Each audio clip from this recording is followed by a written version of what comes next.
Students, एडोबिला point channel में आपका स्वागत है। तो चलिए आज की वर्कशीट करते हैं और आज की वर्कशीट है वर्कशीट नंबर 105।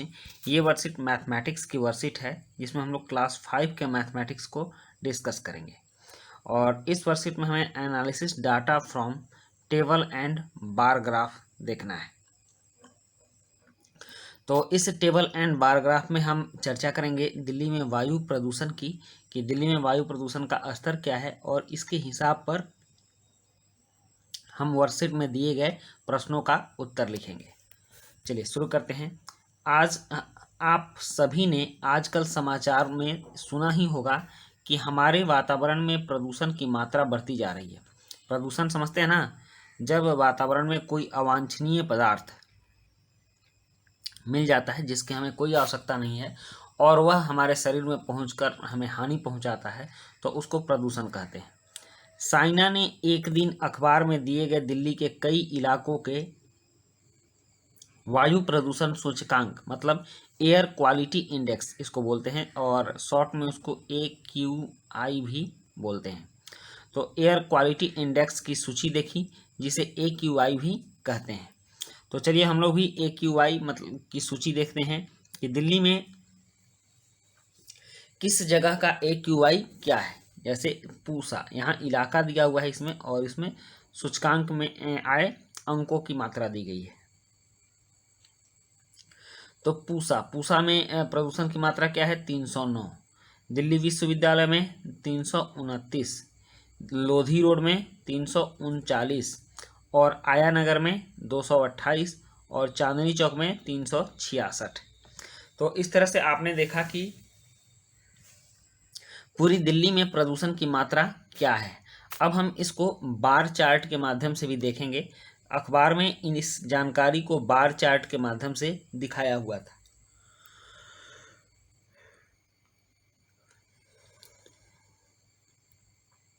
यहाँ बार चार्ट दिया गया है, आप इसको देख सकते हो। ये है आपका बार चार्ट। ये वायु प्रदूषण सूचकांक AQI का बार चार्ट है। तो यहाँ देखिए पूसा में इसको दिखाया गया। पूसा में 309, दिल्ली विश्वविद्यालय में है 329 और लोधी रोड में है 239, आया नगर में 228 और चांदनी चौक में 366। तो बच्चों सबसे पहले आप ये जान लो कि ये दिल्ली में ही वायु प्रदूषण इतनी ज़्यादा क्यों होती है। एक्चुअली दिल्ली में गाड़ियों की संख्या ज़्यादा है, बहुत सारी गाड़ियाँ दिल्ली में निकलती हैं, एक साथ निकलती हैं और उनका धुआं वायु को प्रदूषित करता है। दूसरी बात, हमारे दिल्ली के अगल बगल में फैक्ट्रियाँ भी बहुत ज़्यादा हैं जिससे कि दिल्ली का वातावरण प्रदूषित होता है। और तीसरी बात, हमारे दिल्ली के बगल के राज्यों में जो पराली जलाए जाते हैं खेतों में, उनका प्रदूषण भी हमारे यहाँ आ जाता है। तो इस तरह से कुल मिलाकर के दिल्ली का जो वायुमंडल है वह काफ़ी प्रदूषित हो जाता है और उसकी स्थिति ऐसी हो जाती है कि यहाँ की हवा जहरीली हो जाती है, सांस लेने लायक भी नहीं होती। तो हमें दिल्ली को सुरक्षित रखना है और ज़्यादा से ज़्यादा ये कोशिश करनी है कि हमारे माध्यम से दिल्ली में बहुत ज़्यादा प्रदूषण नहीं फैले। हम कोई भी काम ऐसा नहीं करें जिससे कि प्रदूषण फैले। हमें सार्वजनिक के परिवहन का उपयोग करना चाहिए। जैसे आप मेट्रो से सफ़र कीजिए, बस से सफ़र कीजिए, ऑटो से भी कर सकते हैं। हर बात में अपनी अपनी गाड़ी लेकर घूमना अच्छी बात नहीं है। तो चलिए अब हम इस वायु प्रदूषण सूचकांक पर आए कुछ प्रश्नों का उत्तर देखते हैं। कह रहा है कि साइना इस बार चार्ट के द्वारा कई प्रश्नों के उत्तर ढूंढ रही थी। क्या आप इन प्रश्नों के उत्तर ढूंढने में उसकी मदद करेंगे? ओके, चलिए इन प्रश्नों के उत्तर ढूंढने में मदद करें।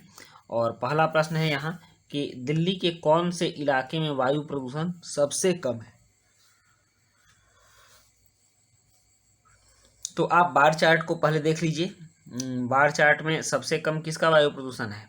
आया नगर का। आप देख सकते हैं कि आया नगर मात्र 228 है इसका वायु प्रदूषण। तो आप उत्तर में लिखेंगे आया नगर। सबसे पहले आप देख लीजिए सबसे ज़्यादा आया नगर में है, सबसे कम आया नगर में है, सबसे ज़्यादा चांदनी चौक पर है, और फिर दूसरे नंबर पर दिल्ली विश्वविद्यालय है 329, पूसा तीसरे नंबर पर है और लोधी रोड चौथे नंबर पर है। तो सबसे कम अगर वायु प्रदूषण कहीं है तो वो है आया नगर। तो आप पहले प्रश्न का उत्तर लिखेंगे, दिल्ली के कौन से इलाके में वायु प्रदूषण सबसे कम है, तो आया नगर।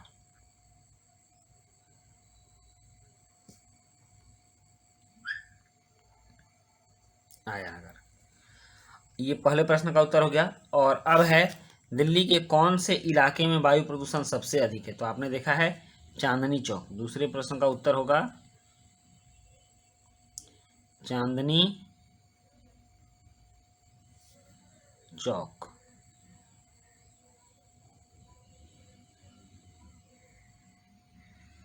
चांदनी चौक में सबसे अधिक वायु प्रदूषण है। अब कह रहा है, तीसरा प्रश्न है कि चांदनी चौक में आया नगर से कितना अधिक वायु प्रदूषण है। तो आपने देखा है चांदनी चौक में 366 है और आया नगर में 228 है। तो आप 366 माइनस 228 कीजिए, 366 माइनस 228 जितना होगा उतना आपका आंसर हो जाएगा। तो 366 में से 228 घटाएंगे 138 होगा, मतलब कि चांदनी चौक में आया नगर से 138 AQI प्रदूषण ज़्यादा है। अब करा वायु प्रदूषण कम करने में बच्चों का क्या योगदान हो सकता है, तो बच्चों का योगदान हो सकता है कि बच्चे पटाखे न चलाएं, बच्चे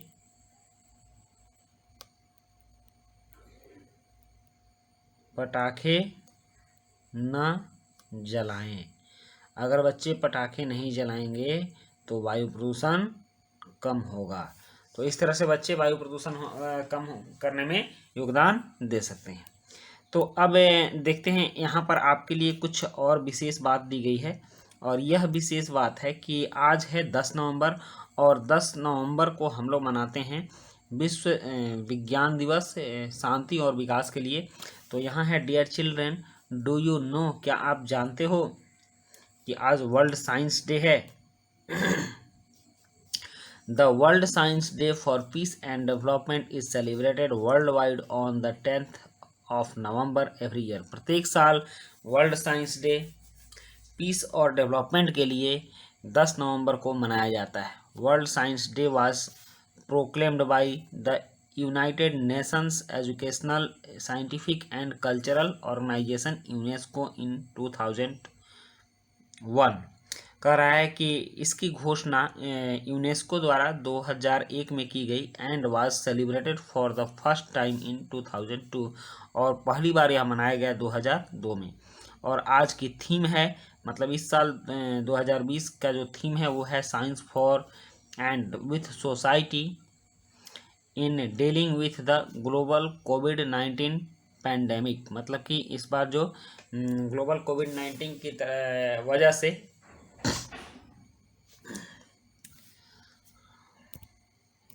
महामारी फैली है, तो इस बार इसका जो थीम है वो भी ग्लोबल कोविड-19 ही हो गया है। तो आज के वर्कशीट में हमने बहुत अच्छा बात सीखा, अच्छी बातें जानी, वायु प्रदूषण के बारे में जाना। और अभिभावकों के लिए सुझाव है कि बच्चों से पूछिए कि वायु प्रदूषण बढ़ने के क्या क्या कारण हो सकते हैं तथा वायु प्रदूषण को कम करने के लिए क्या क्या उपाय कर सकते हैं। तो बच्चों, ये थी आपकी वर्कशीट और आपने पूरी वर्कशीट देखी, इसके लिए आपको बहुत बहुत धन्यवाद। मिलते हैं नेक्स्ट वर्कशीट में। Thank you.